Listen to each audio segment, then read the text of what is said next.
In today's video, we're going to be talking about the best ways to improve your speed in your solos. Now, I really want to talk about this because a lot of times when we think about improving our speed, we think about doing a bunch of different really crazy exercises like the spider exercise and things that are really hard basically to do. And I find that a lot of times people are challenged to improve their speed because they're basically just too intimidated by memorizing a super duper complex exercise or passage. And I'm here to show you that that's not really necessary to improve your speed. So without further ado, let's get right into it. So a lot of times, like I said, people try to learn really complex solos and stuff. And while that can definitely be helpful, the problem is when we want to focus on our speed, we don't want to have to memorize tons of stuff in order to do that. We want to focus all our attention on improving that speed, right? So I want to show you a couple of little exercises that you can do just by yourself right here. And then you can apply to whatever backing track you're soloing on. So first I'm going to show you the exercises and then we'll take a look at doing it on a backing track. So in order to play a whole bunch of notes really fast in a row, something like that, you need to be able to play literally just 2 notes fast, right? Because that's all it is a chain of notes moving from one note to another, okay? So this is the first exercise we're going to start off with. It's really simple. We're just going to take 2 notes that are a fret apart, or actually, 2 frets apart. You could do this actually with any number of combinations. This is what I'm going to show you too, is that you shouldn't just do exactly like I show you. Mess around with this a little bit. So if you can do something like this, you can play fast.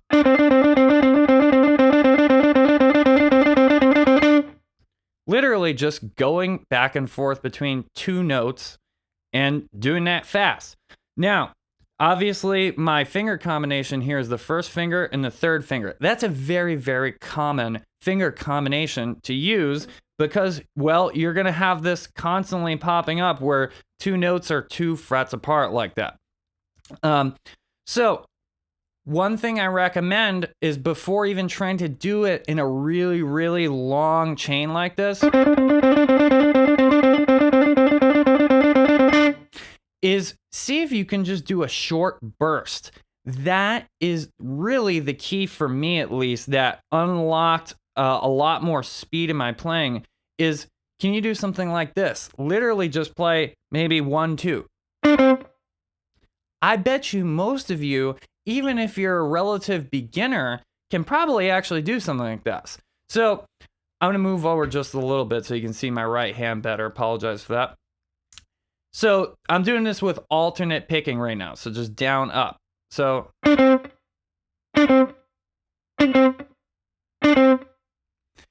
once you get really comfortable with that, just moving from the first note to the second note, try adding one more note. So instead of 1, 2, we're going to go 1, 2, 3.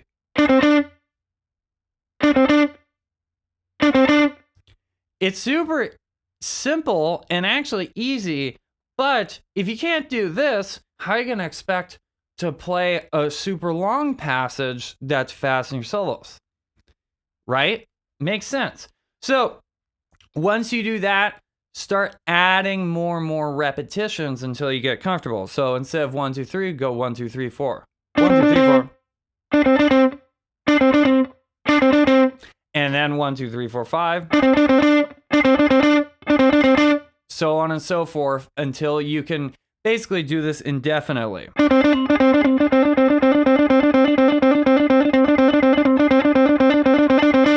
So now, once you've done that, do the same thing with hammer-ons and pull-offs. There's a few different ways to do this, but this is actually going to be even easier than doing with the alternate picking.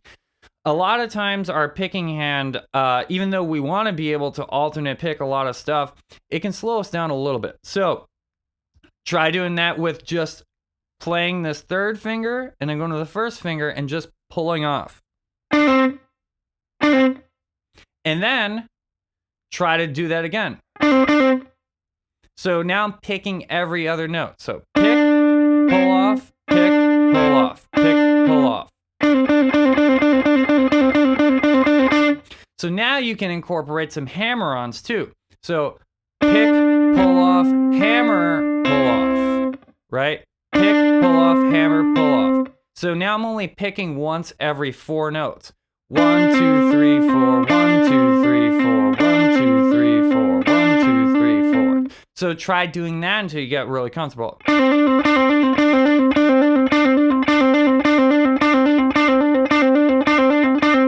I find that actually this one's a little bit easier than the other one where we're picking every other note. But as you can see, there's actually some creativity to this, right? That's why I'm not going to tell you exactly do, this exercise that's written out perfectly in tab, and then you're going to have to sit there looking at the tab for an hour before you figure out. No, I want to give you the concept behind building speed. And this is really the concept, guys, these small movements, okay? So you want to do this with different finger combinations too. So don't just do these 2 fingers. Try now with the second and the 4th finger, because that's also a very, very common one that you're going to see in different scale patterns, in different solos. So you're going to do something like this.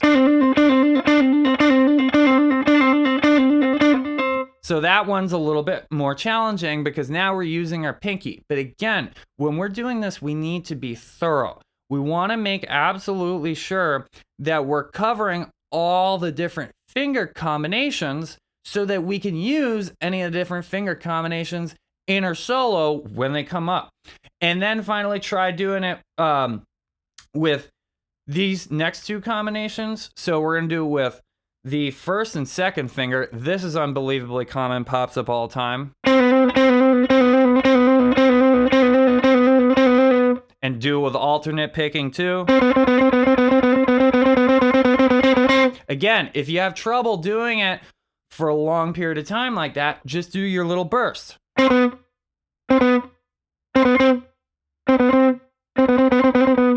Right? Do the burst. The burst is where it's at, guys, because you can play fast right away without having to worry about maintaining your accuracy, maintaining your speed for a certain amount of time. It's sort of like if you ever do running workouts, those of you who do that, it's like the difference between going for a jog and trying to improve your time doing 3 miles or something like that, and trying to improve your time, or rather improve the amount of distance that you can sprint all out for. So this is like doing an all out sprint, but you only do it for 20 yards. So it's not that bad, right? But if I tell you to sprint for an entire mile, you're going to be absolutely gassed out, completely exhausted. So this is the same thing. We want to improve sort of our endurance with the speed, okay? So once you've done that just by yourself like that, and again, you can also do this with a metronome, by the way. I strongly recommend doing it with a metronome, but this next step that I'm going to show you is going to be sort of a substitute for that anyway. You want to try to incorporate this exact idea into your solos that you're improvising. So we don't want to just separate the speed from the improvising part. We want to be able to use the speed in our solos. We want to combine all this stuff. And just in general, guys, whenever I work on any sort of concept, whether it's improving my speed or it's using a certain arpeggio or it's using a certain sound, whatever it is, I don't even remotely consider my work to be done until I've done some practicing actually improvising with that concept. That's the only way that you're going to get any concept into your improvisation is, well, by improvising with it. Instead of just practicing licks and then hoping they magically come out in your playing, force them in there a little bit and create your own little versions. So now we're going to turn on the backing track and then use the same exact concept. So This backing track's in the key of G. You can do this over any backing track, but the idea is I'm just gonna really mess around with going back and forth between two notes and using a fast subdivision. In this case, I think it's gonna be like 30-second notes that are gonna play. We'll start off with some 16th notes, and then I'll try to see if I can get it faster. So let's see what happens here.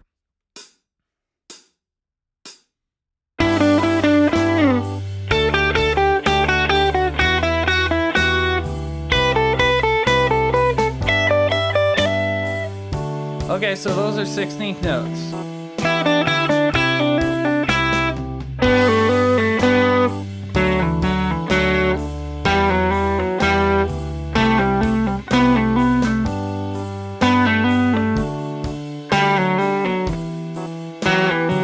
So I feel pretty comfortable doing that.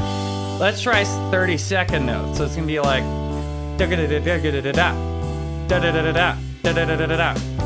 It's hard for me to do that with my mouth.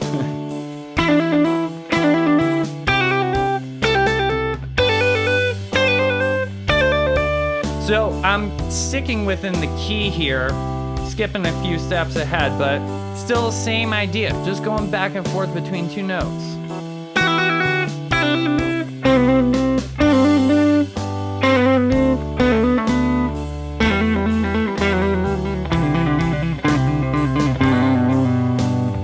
So as you can see right there, that already gets you super far. If I can get really comfortable doing that, now I'm basically doing the same exercise I was doing, but now it's in a musical context. And now I have to understand, okay, how does this fit in the key, et cetera, et cetera. Again, that was in the key of G. So I was just going along some different strings in the key of G using the G major scale. Of course, then the next step would be, instead of just doing a one string, try to make like a little combination of two strings. So instead of like, let's say these two notes on the 5th fret and 7th fret of the 3rd string, I will now try to chain them together with the two notes in the same frets and then next string over the 2nd string. So something like this. So if you can do that little burst, that's now going to start to train you to be able to play fast and move across the strings all at the same time, right? We want to be able to do it on one string at first, because then we don't even have to worry about changing with our right hand. That's where stuff starts to get complicated, when we have to change strings all the time. We need to get comfortable on one string first, because we don't have to worry about that. We just worry about moving from one note to the next. But now we can start to try to combine a string. So, right? If you can do that over and over, now you're both moving back and forth between the different notes and you're changing strings. Or we could reverse it. So instead of going from this finger to this finger, so 3rd to 1st, 3rd to 1st, go 1st to 3rd. So again, if you can't do that, you just try to do it one time. So that's essentially the idea, guys. That, more than anything, yes, I've learned how to play lots of different solos that have fast playing in it. That's definitely an important part. But I think before you get there, it's a lot more helpful to practice these super duper simple concepts. Going back and forth between one note and being able to do that fast. Then when you start to look at, crazy solos where there's all a bunch of shredding, now you can basically break it down into its component parts. Again, no matter how crazy the solo is that you're learning, at the end of the day, it's literally just going back and forth from one note to the next. So I hope that this was a helpful video for you all. Again, this is, for me, I'm sharing this with you because it has been so helpful when I have done this over and over and over again. And I continue to do this type of work all the way for the last, I'd say 6 years, ever since I was in music school, and I don't plan on stopping. So hope it helps, and I will see you all next time.